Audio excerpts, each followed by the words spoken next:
Hello students. Now we will discuss another topic of our civics book, class 10 CBSE, political parties. Political parties. So first of all, why do we need political parties? Why do we need political parties? Political parties are a visible institution in a democracy. Political parties are visible institutions in a democracy. And in rural people, they don't know constitution but know political parties. Yes or no? And most people tend to be very critical of political parties. Okay, most people tend to be very critical of political parties. They tend to blame parties for all that is wrong with our democracy and our political life. Who blame? People. Common people blame political parties. Parties have become identified with social and political division, as we discussed in our previous chapter. So, what is the meaning of political parties? Okay, what is the meaning of political parties?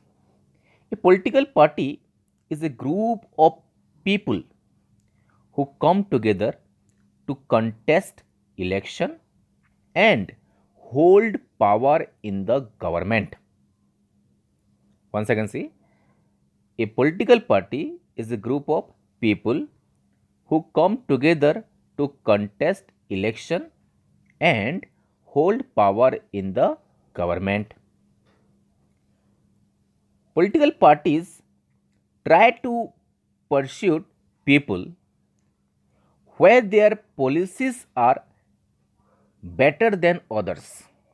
Where their policies are better than others.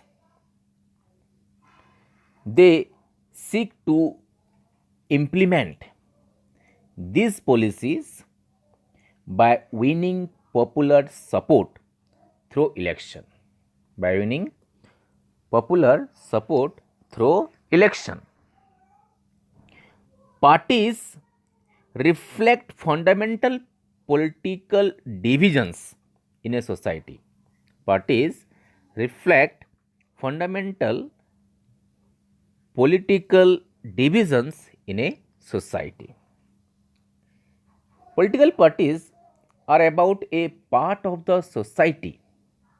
Political parties are about a part of the society and thus involve partisanship.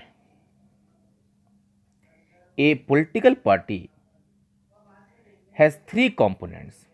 A political party has three components. First, the leaders. First, the leaders. Second, the active members. The active members. And third, the followers. Who? The followers. Political party has three components. First one is the leaders. Second one is the active members. And third one is the followers. Clear?